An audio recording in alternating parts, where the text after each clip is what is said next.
Welcome to the Sales Compensation Show, where we share the latest sales performance insights through in-depth discussion with experts.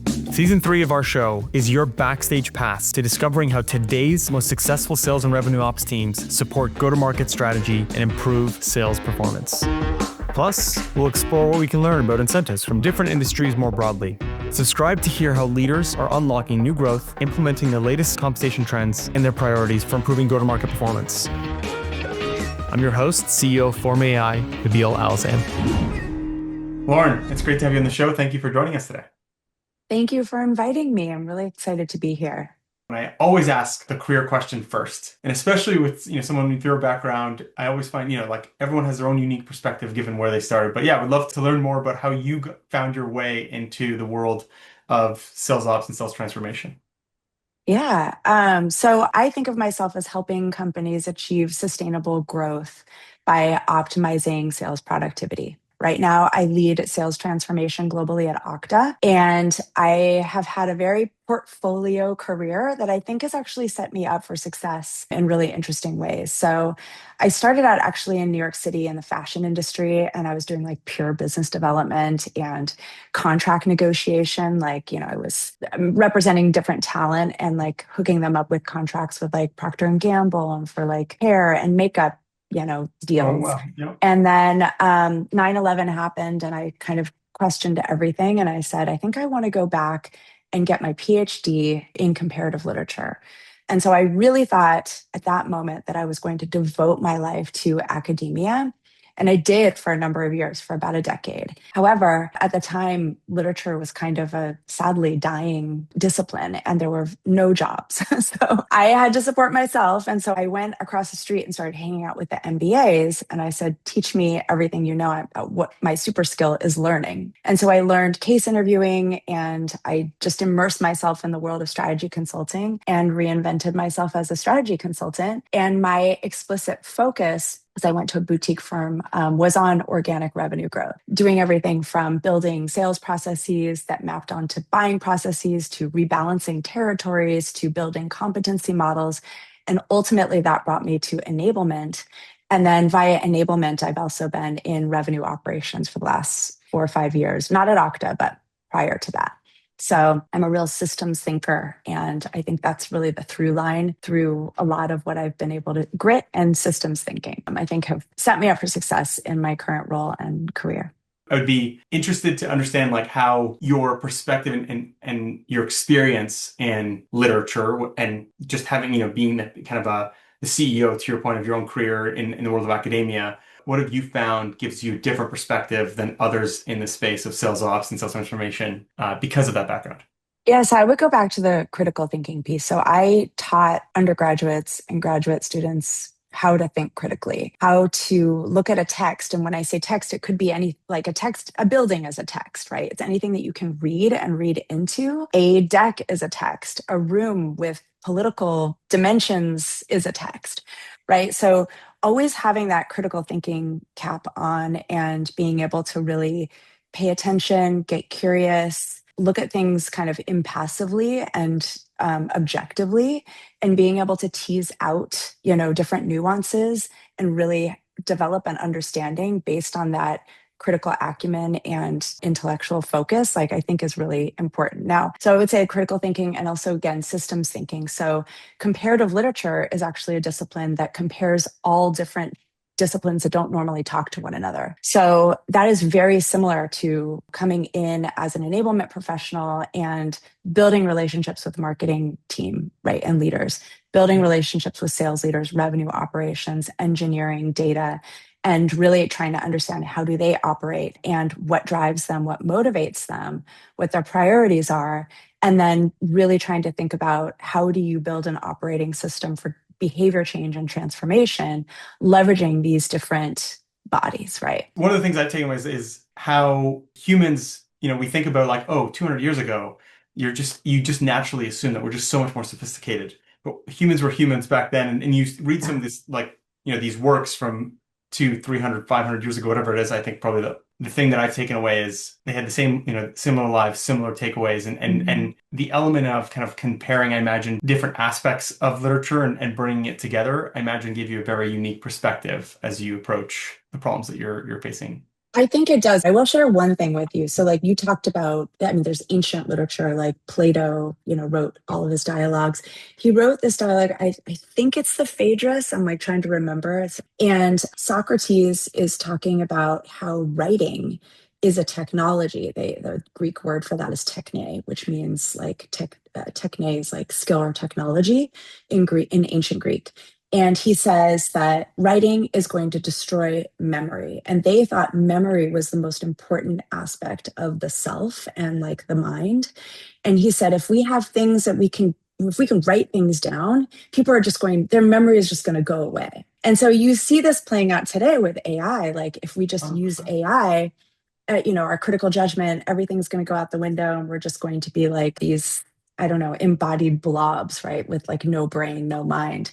And so it's really interesting to like compare what's happening now to like the history of technology and the fears around technology. So it's very interesting. I love it. And I actually I think this is the point of I was making around like I really love, the occasional time when I do read older stuff because it Yeah, highlights to you that the problems we're facing today are not that different. totally. And you can actually glean a lot of wisdom. Okay, so jumping back to sales Hmm. transformation and the space. Sales transformation is so broad. I always find it's a very different role, different organization. Hmm. But just stepping back and thinking about sales transformation specifically, if you walked into a room, your new company, new CRO, and they asked you like what actually needs to change, what's a framework that you use to approach to uncover what needs to change, or the kind of the top three priorities?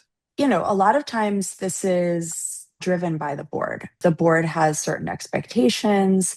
Perhaps the sales organization, commercial organization is not meeting those expectations or not meeting them to the level that the board would appreciate. And there's like stagnant growth, or win rates are down, or there's too much churn and NRR is down. So there's typically like these lagging indicators that would precipitate the need for sales transformation. But I always look at, is sales execution all over the place, right? Is it being done differently in different regions and different teams? Is there an opportunity to standardize? Are people leading with the right behaviors that drive the right outcomes? Often, when you come into a sales transformation program, there's not even the data that tells you what behaviors people are leading with, and you have no way of really tying those to outcomes. So doing the analysis and really understanding what are people doing today, and is it driving those outcomes? Is it not? Is there an opportunity to do things differently and better? And then finally, I would say developing like a fact-based system where you look at pipeline, you analyze it. Is the pipeline efficient, right? Are people, chasing the right opportunities? What is a stage conversion between stages? Are there opportunities there to optimize that? What do close rates look like? What do retention and renewal and upsell, cross sell rates look like? So, really looking at all of the sales performance data and formulating a thesis on where there's opportunities to, just get curious around what can we do differently. And then finally, like understanding what has been the organization's relationship to change up until that point. Because a lot of times when I've been brought in to lead change, there's been a lot of change already. And so people already have change fatigue. So you have to be sensitive and empathic to, what is actually going on, what has been going on, and how can you land change in a way that's going to be adopted and embraced. Yeah, and it's always what can actually be changed given Yes. some other Yeah. Oh, constraints well, in yes. the Yes. system. True. Yeah, and I think it is always a problem of prioritization. And I like that kind of Mhm. framing it of like, hey, what's actually important to the most the stakeholders that are defining the direction of the business, the board, right, the leadership, and then going from there. So I'm curious, like how from across your career, and you've worked across numerous different organizations of in different markets, but obviously within the tech space, like fast-growing organizations. I guess what are some of the lessons that you've taken through the experiences you've had at those organizations? I find that in pretty much most organizations that I've worked at, like the enablement team, the marketing team, sales ops, operations, yeah, we're all siloed from one another. Even in the very much smaller organizations, We're all focused on our own work. It's very self-serving. And I've always come in and really tried to operate very cross-functionally. And it's really hard when you come in and those cross-functional relationships have not actually been built ever, Mhm. right? And they need to be built. And people operate very differently. They don't quite want to understand one another because they're not motivated to understand one another. It is very, I agree, like it's set up so separate in terms of functions on the HR side, the finance, the product and engineering. And so when those communication lines have not been opened, I guess like Mhm. how do you approach closing that gap? It's a critical step if you're going to get everyone moving in the same direction. I think one of the best tactics that you can do to open up those lines of communication is try to understand how can you empower people to do their best work to help you. So I always think about how do I empower PMM, right? Instead of delegating to them or asking them to do something differently, how do I empower them? Meeting with them, I'm trying to think of like a good example. Like we just launched a big sales methodology, right, at Okta. And this means that PMM can't deliver their typical bill of materials, right? But they will often try to certify people on pitches, which is really just 2 to 3 minute monologue talking at the customer, which we know that in real sales conversations, the best reps, probably the untenured reps would launch into the monologue and have a slide deck and rely Yeah. on that. But the best reps are going to internalize that and then use it deftly in discovery. But I always see the job of enablement as like, we should be helping drive the behaviors, like I said, that drive the outputs and the outcomes versus giving them the information, training them on it, and having them, like the reps, essentially, figure out how to translate it. So with our PMM team, like we pulled them together and we asked them, if we were going to have you think about changing your bill of materials to better align with the methodology, we obviously brought them along the journey so they knew what it was, but they didn't know how to do it. How do we bring your leaders together, and what do you need in order to do that well, and how can we make sure that you feel empowered to own that as well?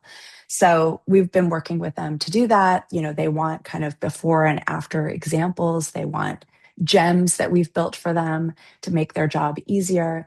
And they also want our support as knowledge, as subject matter experts to help them be better at adopting the methodology and using it to deliver better outputs for them. Yeah.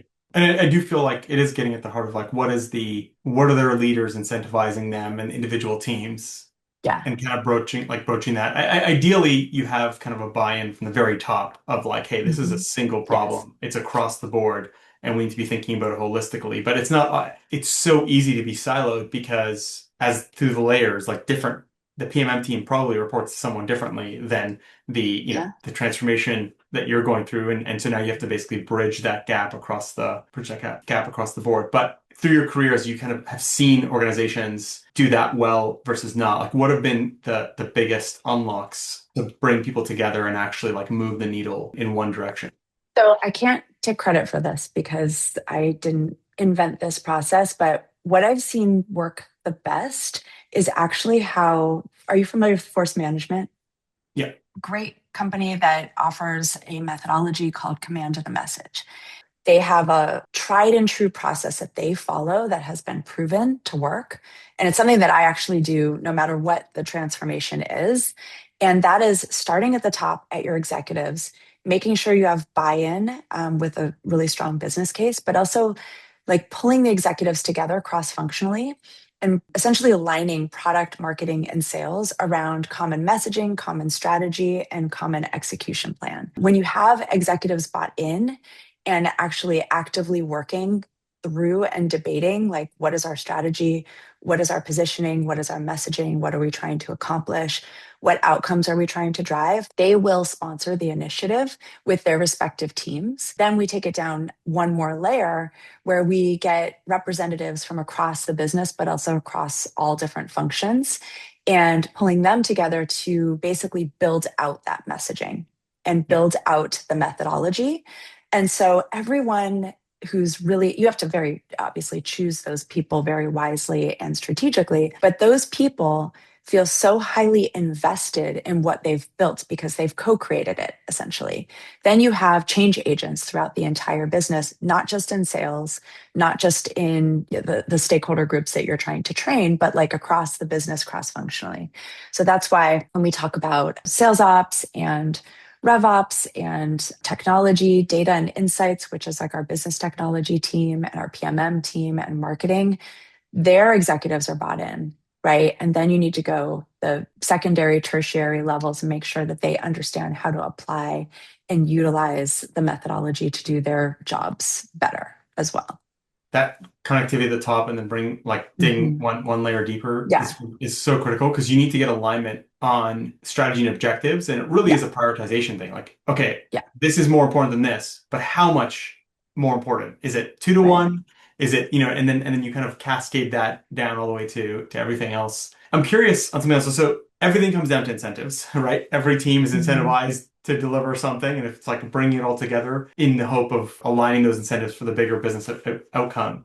How do you think about timelines when it comes to sales transformation, but more like Mm. when you're bringing the executives together in a room and kind of aligning on that Oh, strategy? And when I say incentives, it's really like their KPIs, whatever metrics that matter to them. And you think about like, oh, okay, you know, do it KPIs. like doing a project Mhm. where, okay, I can actually move the needle on one part of the sales transformation in 6 months, but the right way to do it, I might not see any results until year one and Right. a half.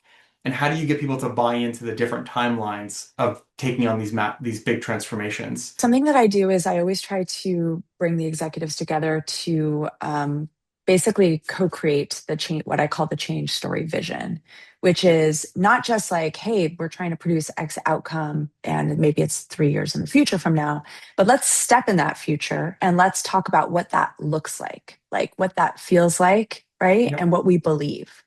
And so being able to really produce a very cross functional, aligned, holistic vision of what the future looks like, and then work backwards and say, how did we get there? What did we see along the way? You have to build the roadmap for change. And that also becomes your measurement roadmap as well. And so doing that upfront versus like doing it while you're preparing for the launch or like while you're building a dashboard or some other compelling event is always the best approach, because then you're getting everyone bought into that long timeline and Yep. also the timelines that you are agreeing to, right? And then you have these signposts along the way, right? And kind of stage gates where you say, okay, we said we were going to be here, right? At year one, let's assess where are we? And then you have kind of a QBR to assess. And then you can basically say, we need to do X, Y, Z differently. Okay, that makes a lot of sense. So you're basically aligning on kind of much longer term strategy and Mhm. then bringing it back to kind of tactical measurements and tracking at a shorter cadence. Yeah.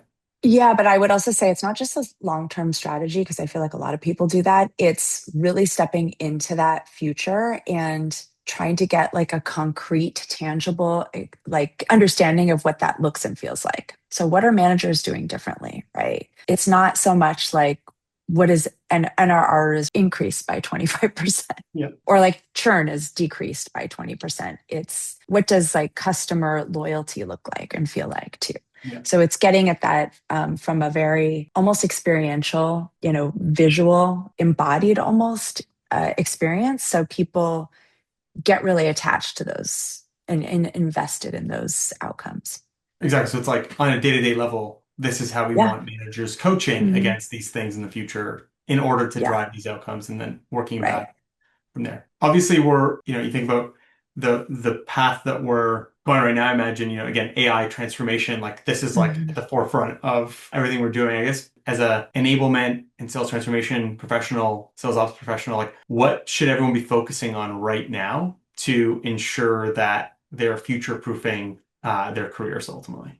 Oh, yeah. Such a great question. A lot of people in my field, which is enablement, have really honed their craft in teaching and learning and training. And they are learning professionals. They understand the neuroscience of learning, and they're very attached to delivering training programs that stick, that drive behavior change, and they're really, really great at that. I want to say that people still need to be great at that because training and learning, especially in person, is going to be even more important in the age of AI. However, I do think that if you are going to have a career in 5 years, you need to learn everything about AI and you need to be a systems thinker, right? Because I think enablement is moving in a similar direction to like go to market engineering, which has been pioneered by Clay. I think enablement is going to be more like performance engineering, like sales performance engineering.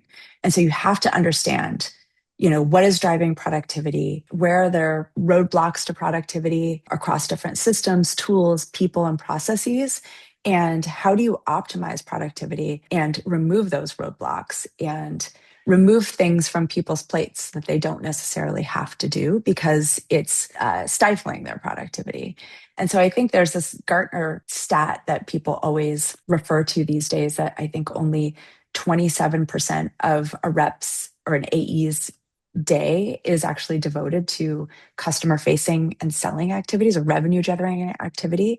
And so that means that the majority of their day is, devoted to attending trainings, attending meetings, like administrative burden and tasks. So to the degree that we can remove all of that from a rep's plate by leveraging AI and understanding how agentic AI works and like essentially building systems that scale and that actually increase productivity. I don't see a lot of enablement professionals doing that unless they're on a RevOps team. But I think that's a huge opportunity for enablement professionals. I couldn't agree more. I think it's funny enough, I actually have seen this with some of our customers where sales enablement and RevOps are kind of joining hands or get working Yeah. much closer together and the teams Mhm. are kind of becoming embedded. But the productivity gain and what you look at, what AI is going to do is no different than what every other technology has done, right? You go back 50 or 60 years, a seller may have had one or two big meetings a week that they would have to go travel to, do Right. in person, whatever. And it's like, and now all of a sudden, a seller in tech can be on 3 meetings a day if you can get them loaded up Yeah. that efficiently. And that's like order of magnitude change in productivity compared to 40, years ago, 50 years Mhm. ago. You would work back your math, or you'd be like, okay, well, X number of meetings a day means X number of meetings a week. If X number per X percent converts, okay, then I'm expecting you to convert, to get close one deal a month. And now you build Mhm. off your kind of your targets and everything that way. But if all of a sudden we can increase the most valuable time that we're paying for a seller is be in front of the customer and actually solve customer problems and run that process. And you can do that 8 hours a day because AI workflows and everything sets up and supports in the background. Or you can minimize the time to onboard and training through more effective, materials that's personalized for a single seller, et cetera. You can now imagine how much more productive a selling organization can be. It's not just optimizing productivity so they can fill those 8 hours with like back to back customer calls, but also, when we remove all that administrative burden, repetitive tasks off people's plate,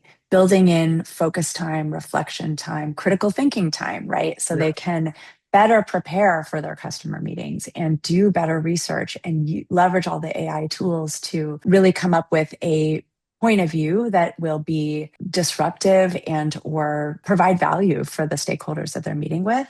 So I do think that like the future is how do we make sure that reps can do their best work because they have time to prepare Yes. and because they have time to do that.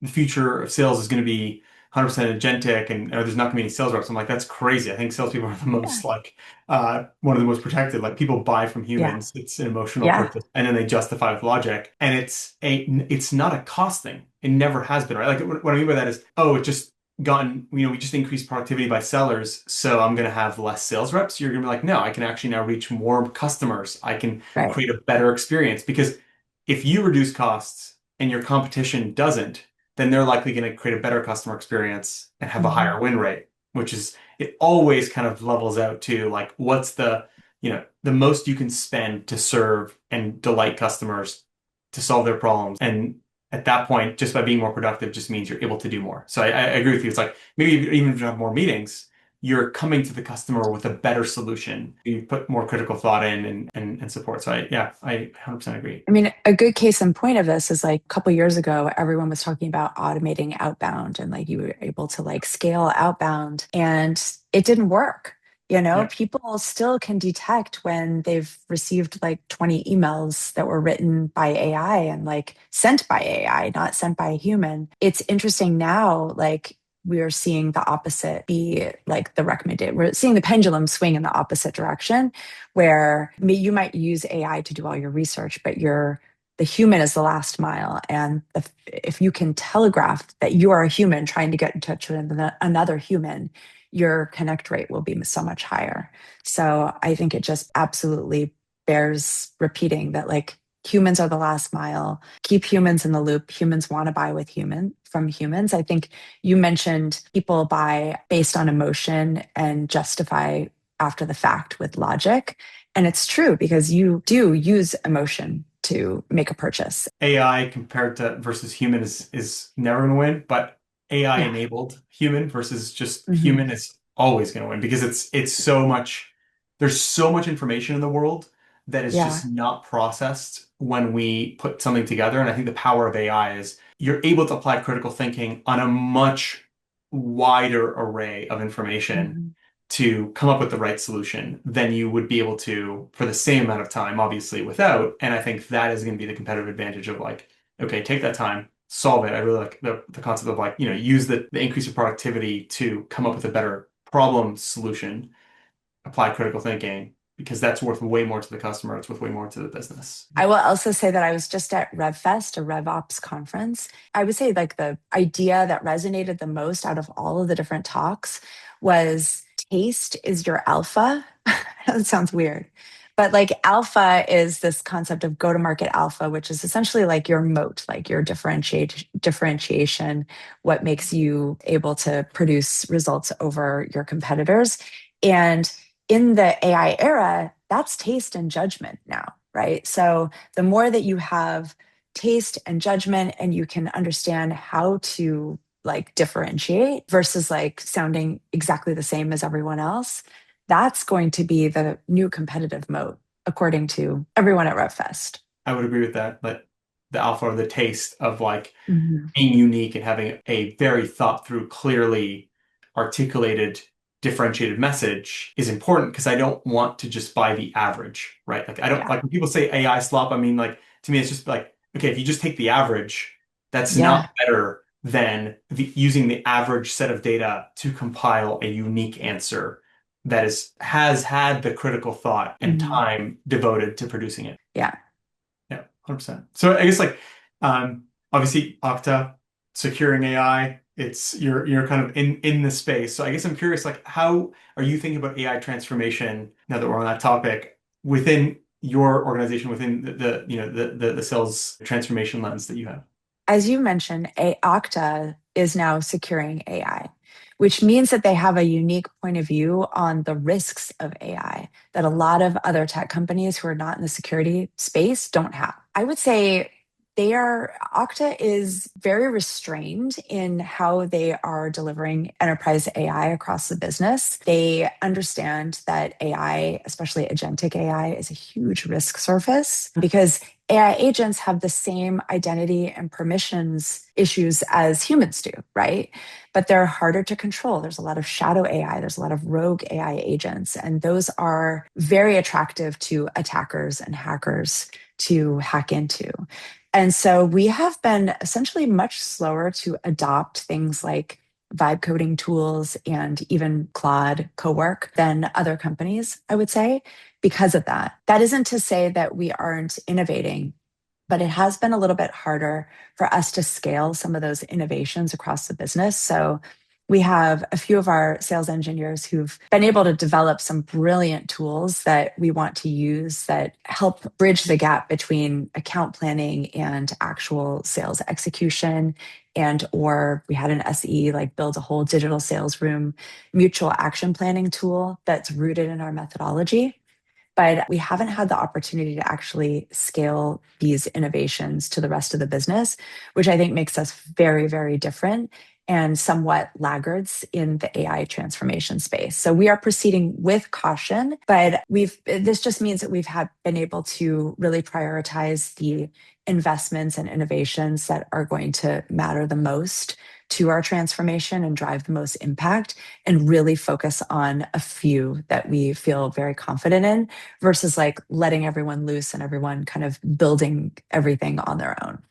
Look, at the end of the day, you have to factor in the costs and the Yeah. benefits. And I think Yeah. for Okta, I mean, the risk of getting it wrong from a security perspective, given what the business does, is so Mhm. high, right? So it's Yeah. like there's a balance. And I think, the interesting thing is the world is moving so fast that it just seems like you're behind every day. Like it just keeps on moving. And so, and especially being in the world of tech, you kind of see it and you feel it more than other industries. But I think it is important to be methodical from a security perspective and what matters. I also think there's an element of, from a cost perspective, like it can actually be Hmm. quite expensive if you don't proactively architect how you're deploying these workflows. Because the last thing you Yeah. want is 10 different sellers in the organization asking the same thing about a single customer. And now you're consuming tokens 10 times Yeah. instead of just Hmm. having a system that's proactively kind of like running these things one time and more efficiently. And so I Right.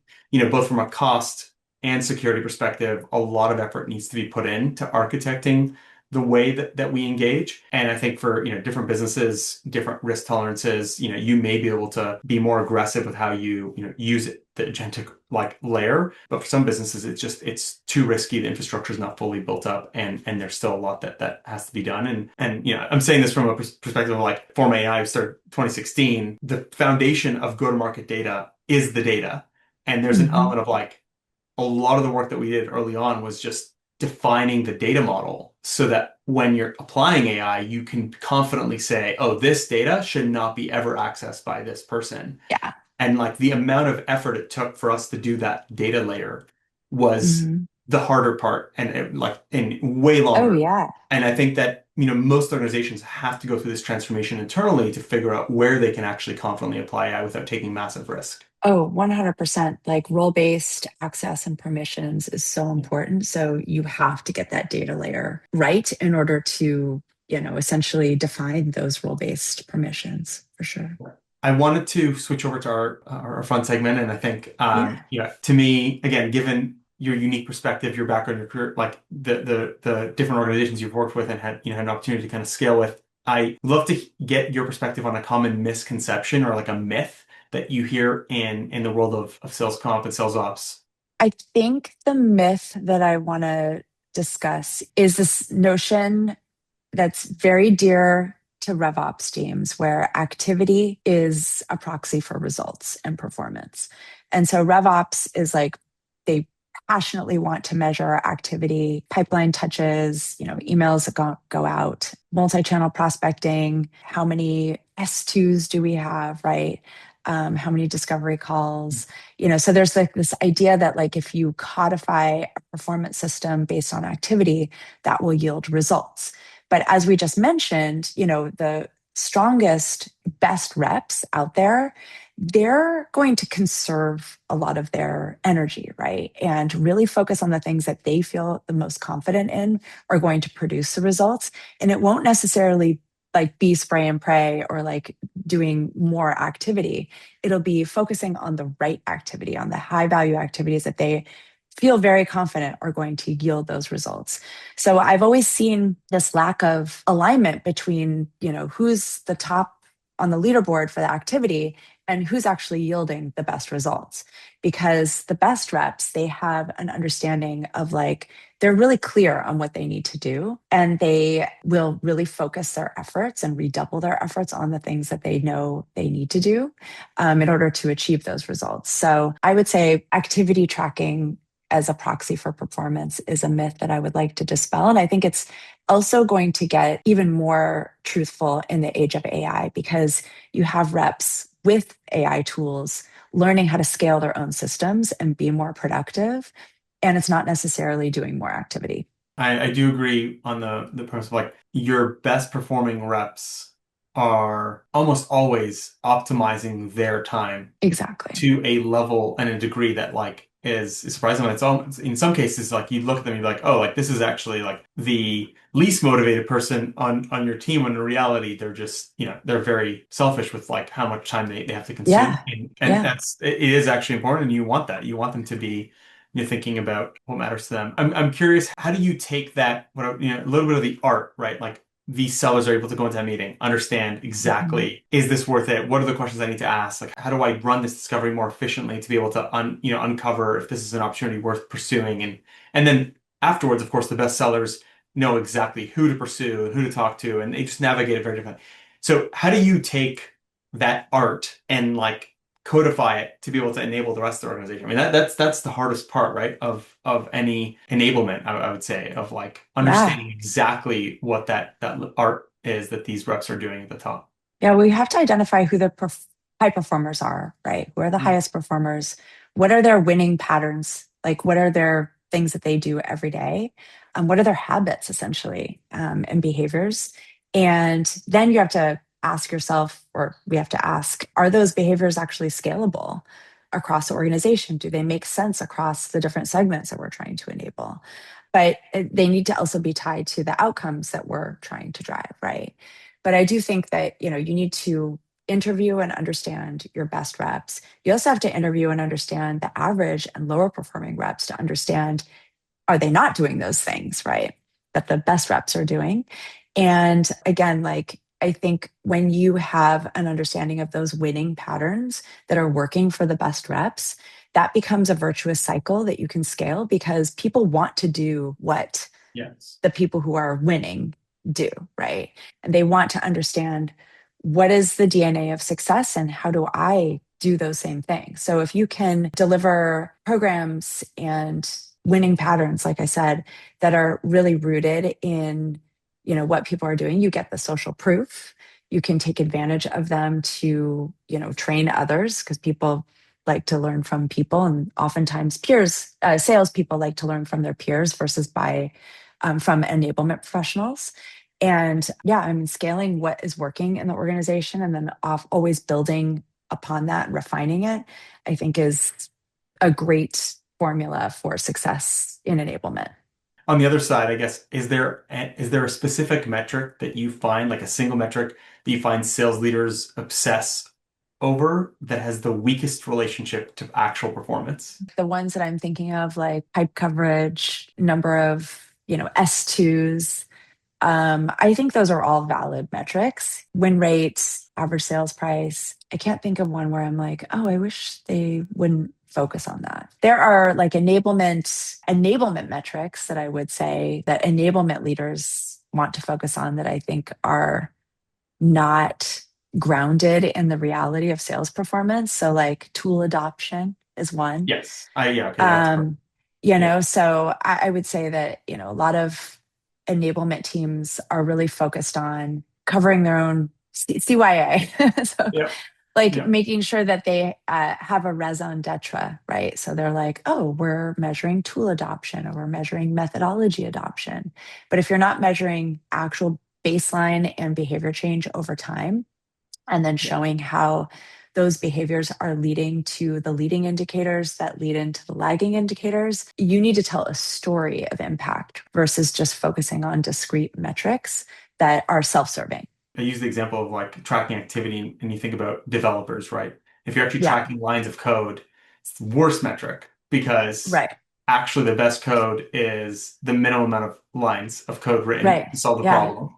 And then yeah. every line of code has a maintenance cost long term. So there's all these implications Mhm. that's like negative. And I do think I wonder if in the world of as AI starts to get consumed more and more by sellers, if pure consumption of AI starts to become a metric, then it's the Oh, it same problem. is. It's like that's not a good metric. It's how you use it. And you could have a seller Yeah. that uses a fraction, but they're just so precise with where they deploy it and how they deploy Yeah. it that produces much, much better results. Yeah, I was talking to a sales leader a couple weeks ago, and they were saying that one of like their executives was tokens maxing, was like using Claude all the time at like the top of the Claude leaderboard. And they were reflecting, like, is this person actually doing the job that they were hired to do? Or are they just like building with AI? So I think that it's definitely become this bizarro world where we're meant to be building with AI, but also don't vibe code an alternative to Calendly. Like, you need to ground it in common sense and ground it in what's going to actually move the needle and not just build just to build. Well, just to wrap us up here, I always ask two questions Okay. all my guests. So the first, and just to kick it off here, is like in this industry, I guess, is there anyone that you would most like to take out to lunch and why? Kyle Poyar, do you know him from Growth Yes, yeah, Unhinged? he's very like product growth focused. Yes, Yes, yes. yeah, yeah. I just think he's one of the most brilliant people in the industry. And I subscribe to a ton of newsletters, but his is the one that I most consistently read every single word of and get so much value out of. And it's really hard to consistently produce amazing servicey content as he does every couple weeks. He's amazing. He's so smart. I haven't met him yet. I've, connected with him on LinkedIn, but I would love to sit down and have lunch with him. He is so incredibly brilliant and such a visionary in the space. I mean, yeah, he's been like even back when he was in the VC world, right? It's like his Mhm. focus was purely thinking about go-to-market and product growth mindset before, and speaking about it way before it was like the hottest Oh, thing. And yeah. yeah. Yeah, he's always ahead of the curve, which is another reason. And then the second question is, what book, podcast, or resource has helped shape your career and how you lead today that you'd like to share with the audience? The book that I recently read that I just think is an amazing book is Ashley Welch's Naked Sales. Have you heard of this? I have not, Naked no. Sales. I know it sounds weird, but it's really around applying design thinking principles to selling and discovery. And so it's taking an outside in approach. And I know we talk about this a lot, like, oh, take a customer centric approach to discovery. But this is a real tactical manual for doing this in a way that can be totally scalable and provides much, much better results. So we have been talking about, how do you wisely conserve your time and really focus on the things that matter. I would say everything that Ashley describes in this book should be the things that you focus on. She has such really great, rich vignettes on her time working with Salesforce, where she had a Salesforce rep that was trying to break into a big company, do a ton of research, really, I think, embed themselves in the organization and meet with people and even be like a customer of, I think one of the examples was Greyhound, like actually taking a bus like up from LA to like San Francisco to see where are there opportunities for Greyhound to do better from a customer point of view. And when you're able to share those rich, actual, tangible insights with a C-level person, you're providing value. It's really taking it to another level. But then also there's the how do you scale that approach? Because it's not realistic to do that all the time, especially if you're not in enterprise or strategic sales. And the other podcast that I would recommend is The Change Signal by Michael Bungay Stanier. He interviews change and learning experts, and they're just like 20-minute vignettes, but they are so, so good. And every single time I listen to one of these podcasts, I get so many great ideas. And I would very, very much recommend both his work and this podcast. I've added that book to the list for sure. I think, Yeah, it's good. and then the podcast is like that's probably where you get the tactical execution elements or guidance on Yeah, like change is so difficult across the board in sales yeah, transformation, but even beyond, I think anyone can kind of like take any guidance on how to do that better because it's just part of the day to day. Every year, the sales yeah. plan and priorities are shifting, and it's all about change management. So, well, Lauren, thank you so much for joining. I think I really enjoyed this discussion. There's a lot of takeaways. I think that any sales ops or sales comp or sales transformation expert should walk away from. But thank you for contributing to the community and sharing back and being on the show with us today. Thank you so much. I really enjoyed the conversation and really appreciated the opportunity. The Sales Compensation Show is brought to you by Forma.ai, the sales performance management platform that fully integrates sales planning with rapid, scalable incentive compensation management. Our data platform brings together how you can plan and manage the entire lifecycle of territories, quotas, and incentives. With global customers like Autodesk, Stryker, and Hootsuite, we enable go-to-market teams to plan and deploy even the most complex SPM strategies at speed, taking you from idea to execution instantly. To learn more about Forma.ai, visit our website at Forma.ai. Hit the subscribe button and find more episodes of the show on Apple Podcasts, Spotify, and YouTube. Thanks for tuning in.